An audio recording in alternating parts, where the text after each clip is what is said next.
Hello and welcome to this video recording of chapter number 7 of your syllabus, which relates to contract of indemnity and guarantee. I had received some requests that I should record some lectures for Sale of Goods Act from students who had not done contract of indemnity and guarantee also. So I feel to understand that better, we'll need to understand indemnity, guarantee, bailment, pledge first. So I'm starting from this. Okay. Now, if I talk about what do we mean by indemnity, what do we mean by guarantee, what is the difference between them? Please keep in mind these are special type of contracts, okay? But in spite of this, the main rules of the contract will remain the same. That is, there has to be essential elements of a contract, the same logic of voidable contract, void agreement, contract becoming void, okay, valid contract, all those things you have to keep in mind. I hope you remember them. Otherwise, while proceeding through the chapter, I'll keep on explaining you. Now, if I talk about what is the coverage of this chapter before I actually begin it formally, see, this chapter is telling you about contract of indemnity, okay, then contract of guarantee, then what is going to be the surety's liability, the nature, concept of continuing guarantee, discharge of surety, and rights of surety, right? So let's begin this. First of all, Section 124 to 147 of the Indian Contract Act. This is covering contract of indemnity and guarantee. Okay. And what do we mean by indemnity actually is that if somebody gives you a security against a loss, or more importantly, you can mark this line to make good the loss or to compensate the party who has suffered some loss. This is the best one, okay, to make good the loss. Now, what happens is, let us take an example before I explain this further. Supposing you lose your college ID. Okay, you have lost your identity card of your college, and then you go to the college authorities. You tell them, sir, I need a new identity card. So they'll request you to put this in writing as a formal request. Yes. And sometimes they might also request you that or require from you an FIR or some complaint to some authority that, okay, I was traveling by this mode or what happened. And genuinely that this thing has been lost and that you want to recover it back. And then they might also require you to furnish an indemnity bond. Now, what does that indemnity bond mean is that they'll actually make you responsible. That for instance, if you find that ID card, but you don't tell the college, and the college also reissues you another ID card. So then you have two ID cards on your name, and this can be misused, right? So they'll give you this requirement that you need to sign an indemnity bond that in case such a situation arises or any other kind of situation arises, whereby the college is put at a loss, then you are the one who's going to compensate for this because you are the one who is actually complaining that you've lost the ID card, right? Similarly, what happens is like in case of share certificates, supposing I have a share certificate of a company and I transfer it to you, you sign it, and then I send those certificates to the company to issue the new share certificates in your name and they are lost in transit. Okay, so basically they are my share certificates. I've transferred it to you. You've also signed, I've also signed, and while sending to the company, they're lost in the transit. Now I request the company to issue a duplicate share certificate, right? This can be otherwise also, even if I've lost the share certificate while they are in my possession also, the same story will happen that I'll request the company to issue duplicate share certificates, right? In both the situations, rather than the second situation, the situation is more severe because I'm not already transferred them also. Okay. So let us take that second situation only, that when I have got some share certificates and while maybe I'm shifting my house or whatever, I've lost them. So I request the company to issue duplicate share certificates. Now, the company, apart from getting all the other, desired compliances done under Companies Act, of course, is going to ask an indemnity bond from me. So, what is an indemnity bond? Is that in case they issue a duplicate share certificate and I still have the original certificates from with me, or maybe again they are with the transferee for signatures. If I have transferred them and I'm just trying to, prove this to the company that I don't have it with me, so, in case the company suffers a loss because it has issued a duplicate also to me, and the original also is found with me, and the company suffers a loss because of that, so I will have to compensate that. So, these are the two very good examples of indemnity by which you can understand. So, this indemnity means to make good the loss. Okay. Under section 124, what does it say? A contract by which one party promises to save the other from loss caused to him. So I am promising the college authorities or the company or anybody else that I will compensate that person for the loss which is caused to him by the conduct of the promiser, by my conduct. Okay. Or it might be because of the conduct of other person also. So maybe this has happened because of somebody else, but if the company or the authorities they suffer any loss, and because it's my need to get the ID or my need to get the share certificate, so whatever happens, I'll take responsibility for that, right? Similarly, this example here is given, just go through this. Mr. X is contracting with the government to return to India after completing his studies, which were funded by the government and at Cambridge University, and he's come back to and serve the government for a period of 5 years. If he doesn't return to India, then he'll have to reimburse the government. So it's a contract of indemnity. So I have agreed with the government of India that okay, you pay my fees and I'll come back and serve you. Okay, and at least serve you for 5 years. If I don't come back, then I'll repay you. So what is this? I'm making good the loss which the government incurs in case I do not adhere to the terms and conditions, right? Now, the party who promises to indemnify, he is known as indemnifier. So he is saving the other party from loss, so he is the indemnifier. The party who's promised to be saved against, he's called the indemnified or indemnity holder. So in my examples, or in this example, if I take government is the indemnified, I'm sorry, government is the, yes, government is indemnified, okay? And the person that is Mr. X who's promising, he is known as indemnifier. Similarly, the college authorities, right, they are indemnified, fine? Another example here is A may contract to indemnify B against the consequences of any proceedings which C may take in respect of a sum of 5,000 advanced by C to B. Now, what happens in this case is A has agreed to indemnify B. Okay.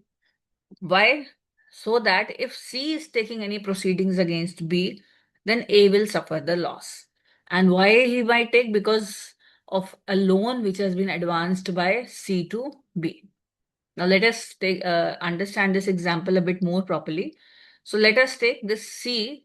He has advanced a loan to B. Okay. He has advanced a loan of, let us say, 5,000 to B. Okay. Now B will, supposing he does not repay him back. Okay, C has given, but B does not repay him back. So C is bound to take some action, right? Now in this case, A is saying this to B that no problem, if even if C takes this kind of an action, I will indemnify you. Okay. So B, who is called upon to pay the sum of C in case he fails to do so. मान लीजिए C अपने पैसे वापस मांग रहा है. Okay, so if C is demanding his money back, then B, in case he does not do so, then C will be able to recover the amount from A. Why? Because A has contracted to indemnify B. That means A has told B that don't worry, you take this loan, even if C proceeds against you, if you are not able to pay, I will compensate him. Okay. So this is indemnity. Please be very careful and listen to my words carefully, because when I'm saying that A is saying that I will indemnify you. Okay. Similarly, there is example number 3. Just go through this example first.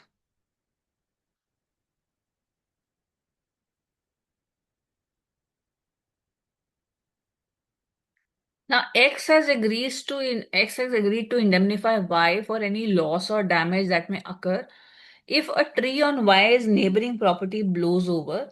If the tree then blows over and damages Y's fence, X will be liable for the cost of fixing the fence.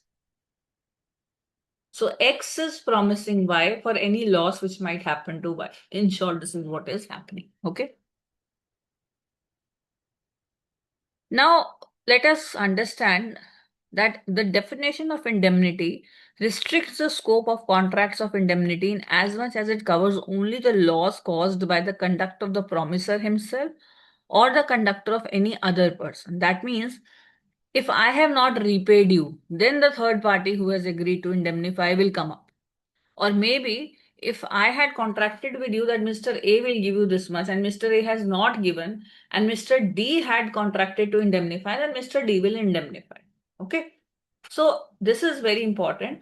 Also, we have to keep in mind that loss occasioned by any accident, which is not caused by any person or which is due to act of God, etc., that is not covered in these kind of contracts. As per English law, what happens is indemnity means promise to save another harmless person from the loss, right? So it is to cover every loss, whether due to negligence of promisee or by natural calamity. This was only in one standalone case, that is Gajan and Moreshwar, wherein decision was taken on the basis of English law, wherein it was said that, okay, even it is by accident, we have to indemnify. But usually it is on the basis of the 2 points which we had seen previously. Now, the mode of contract. See, contract of indemnity can be expressed also and implied also. Now, what do you mean by expressed or implied? Expressed is when you express it in writing or by speaking, when you actually expressly promise to compensate, and when it is implied is that it is inferred from the conduct of the parties or from the circumstances of the case, right? Apart from this, it should have all the essential elements of a valid contract. Now, just go through this example number 4.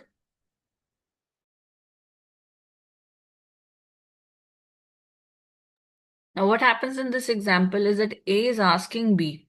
A is asking B to beat C. So B has to beat C, and obviously C might come up for a bid and action. So A is saying that, okay, you beat C. If at all he no, files a case against you or he files a claim, then I will indemnify. Okay. Now, in this case, suppose B beats C and is fined 1,000. B cannot claim his amount from A because the object of agreement is unlawful. So what happens is A has told that, okay, I will indemnify you, no problem, you just go and beat. B beats C. Later on, C claims 1,000 from B as damages, and A refuses to indemnify. So can B file a suit against A? The question basically is this. So answer is no, he cannot. Though there was a contract of indemnity prima facie, but it was not legal, it was unlawful. So because the subject matter was unlawful, this contract of indemnity cannot be enforced. Okay. Similarly, a contract of fire insurance or marine insurance, it is always a contract of indemnity. You know what is fire insurance? That if my goods are lost by fire, the insurance company compensates. Or if my goods are lost in transit when they are being shipped, then again the insurance company makes good. Okay. But there is no indemnity contract in case of life insurance. In that case, we have assurance that, okay, when somebody is no more, then the insurance company will pay a lump sum amount. That's why we call that assurance. Because insurance is basically making good the loss, and insurance companies are very clear that we can't make good the loss of a person who was alive. Okay, so we just assure you that, okay, we are with you once he is not there. We'll try to cover that loss. Okay. Now, right of indemnity holder when sued. Now, this is important. See, section 125, what does he say? The promisee in a contract of indemnity is entitled to recover from the promisor. So, what am I entitled to recover from the promisor is all the damages which I may be compelled. So, maybe I have not paid the loan, and Mr. A, who had agreed to indemnify me, what all can I get from A? Let's say I had taken a loan from C. Okay, on the pretext of A's indemnity, that A said that, okay, you take loan. In case C files a case against you, if you're not able to pay, then I will indemnify. Okay, A has told me this. Now maybe I have made a default and C has filed a case against me. So what all can I get from A as indemnity is what all damages I have to pay, what all costs I may have to pay in defending my suit or in maybe bringing the suit, and all the other sums which I have paid under any terms for the compromise of this suit also. So damages, costs, sums for compromise, all these things I can easily recover. Okay. And of course, whatever he said that is going to indemnify, all that can be recovered. Now, this is very important. When does the liability of indemnifier commence? This is, I mean, very practical and logical thing.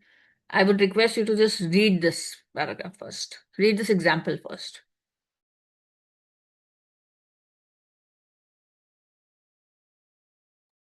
Now, in this case, A has promised to compensate X for any loss that he may suffer by filing a suit against Y. Okay, so A has promised to compensate X. A has promised me, let us say, that he is going to compensate me for any loss which I might suffer by filing a suit against Y. So I have filed a suit against Y, and A has told me, don't worry, you go ahead and file a case. In case you suffer a loss, I will compensate. Right? Now, let us say I have actually suffered a loss. That means the court has in fact ordered me that I have to pay damages to Y. Now, the question here is, When do I ask A to indemnify? What's that moment? Is it when I'm ordered? Or is it when I make the payment and then I ask reimbursement? What is the point? So the answer here is that once the loss becomes certain, I can claim the amount of loss from A and pass it to Y. That means I can simply, recover that amount and pass it to the other person. I need not pay it myself and then get reimbursement. The basic point is this, because that's, I know, because basically it fails the whole purpose otherwise. Because if I had this much money, then why would I have taken indemnity from you? So this was to cover that uncertainty only, that in case I also do not have, then at least you will have, and then you will pay. So if that is the situation, that I have been asked, then I need not first pay from my pocket and then get reimbursement from you. Okay. I need not first pay and then get reimbursement. Though I may do that also. That's okay. But can I, without doing that, ask from you to pay? The answer is usually yes. Okay.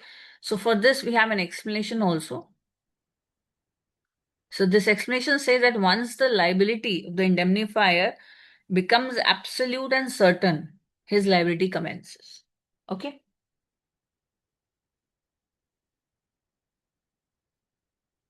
Basically, there was a judgment also in Liverpool insurance case when it was mentioned that to indemnify does not merely mean to reimburse in respect of monies paid, but to serve from loss in respect of liability against which the indemnity has been given.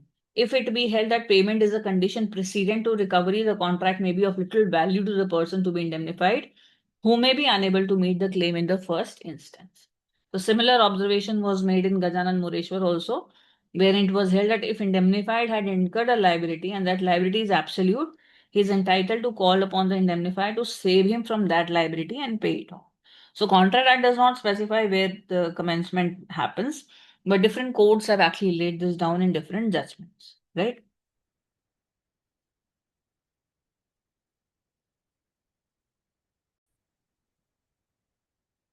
Now, if I ask you that contract of indemnity, whether it is a contingent contract or whether it is a wagering contract or whether it is a quasi contract or whether it is a void agreement, so what should be your answer? I'll repeat the question. A contract of indemnity is a contingent contract, it's a wagering contract, it's a quasi contract or void agreement. Yes, the answer is correct. It is contingent contract because it depends on a contingency that if a liability arises, then you have to pay. It's not a wagering, right? It's not a wagering because in wagering you have certain conditions to meet. Okay, the event should not be in the control of either of the parties and so on. It's also not a quasi contract, it's a proper contract. Quasi is something which has actually some of the elements, but it is treated as a contract. And void agreement is something which is null and void from the very beginning. So indemnity is not a void agreement, it's a complete valid contract. Okay. Then there is another question with me. I'll just ask that question also from you. The definition of a contract of indemnity, as given in the Indian Contract Act, includes express promises to indemnity. This is first option. B is implied promises to indemnity. Cases where losses arises from accidents and events not depending on the conduct of promisor or any other person. Cases where the loss is caused by the conduct of the promisor himself or by the conduct of any other person. So I'm repeating the question. The contract of indemnity includes express promises to indemnity, implied promises to indemnity, cases where loss arises from accidents and events not depending on the conduct of promisor or any other person, cases where the loss is caused by the conduct of the promisor himself or by the conduct of any other person. So basically, first is correct. Yes. Of course, the loss point that is dependent on the judgment nowadays. Okay. Otherwise, previously it was only by the promisor himself or by the conduct of any other person. So, in case there is, to sum up indemnity, I would just like to say a few things that though we are going to discuss indemnity quite in detail while we're doing guarantee also, because there we'll have to relate what's the difference between indemnity and guarantee. Basically, let us say that if A and B they are claiming certain goods from a railway company as rival owners. Okay. Now A takes delivery of the goods and he agrees to compensate the railway company against loss in case B turns out to be the true owner. So maybe there is some sort, package of goods which I'm also saying is mine and you're also saying is yours. Okay. Now I take this from the railway company and I tell the railway company that I'm taking it from you In case you can proceed against B and me both both of us, and we will prove our ownership. In case I'm not the true owner, but B turns out to be the true owner, and you suffer some loss out of this, any cost or loss, then I'll compensate. Don't worry. So this is what this is. This is an indemnity contract, right? Similarly, if A and B they're going into shop, and B says to the shopkeeper that let A have all the goods and I'll see that you are paid. So if he says that I'll see that you are paid, this is a contract of indemnity. I hope the concept of indemnity is basically clear. With guarantee, we're going to start this in a separate video. You can just go through this and I have the final word very soon. Go through whatever we have done today. Can we say that contract of insurance is also like a contract of indemnity? Just think over it. There was a question in your exam previously that contract of insurance is not fully covered under the contract of indemnity. Is it true or false? So insurance is indemnity. The company is trying to indemnify us, and that's also kind of a contingent contract, right? Also, please keep in mind that because of this only, we have one more feature in these kind of contract, that indemnity will occur only when there is a loss. In case there is no loss, then there is no indemnity. Okay? Loss as of, even if it is in the form of a cost bearing thing, that is also a loss. So if there is something which I have to indemnify only, then this will come into picture. Okay. So with this, I'll just close this chapter for the time being. However, as I told you that we're going to discuss this with guarantee also, and this is going to continue. Like all these chapters are quite interconnected, so we keep on discussing them. But majorly, this was the main concept which you need to keep in mind, because to understand what is guarantee, you should know what is indemnity, because indemnity is not guarantee. I hope I'm clear. Right? So I'll see you in the next video. Thank you so much.